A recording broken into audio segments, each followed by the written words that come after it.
In today's video, I'm going to teach you how to open PDF without downloading a new Outlook.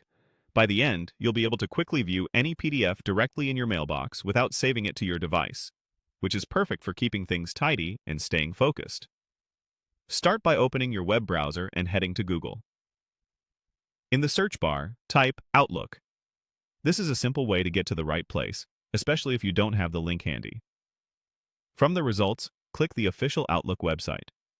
If you already have Outlook open in another tab, you can switch to it and continue from there.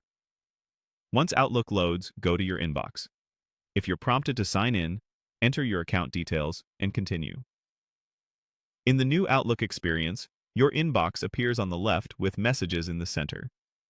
Locate the email that contains the PDF you want to read and click it to open. You'll usually see attachments listed near the top of the message body or at the bottom, often with a small paperclip icon indicating there are files included. Next, look at the attachment chip for the PDF. Instead of clicking the file name, which might trigger a download in some setups, find the small drop-down icon right next to the PDF attachment. Depending on your view, this may look like a downward arrow or a three-dot More Options menu. Hover your mouse over the attachment if you don't see it immediately. It often appears when you move your cursor over the file. From that menu, choose Preview.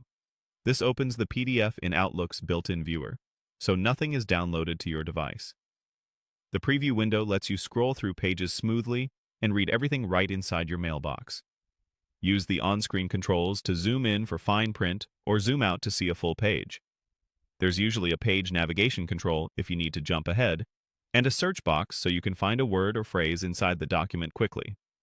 If the preview takes a moment to load, give it a second. Larger files may need a bit more time. And if you don't see the preview option, double-check that the file is indeed a PDF and that you clicked the menu next to the attachment, not the download button. That's all there is to it. You've opened a PDF in the new Outlook without downloading, keeping your device clutter-free while reviewing documents right where your emails live. Use this same approach whenever you receive PDFs and enjoy faster, cleaner, and more secure viewing.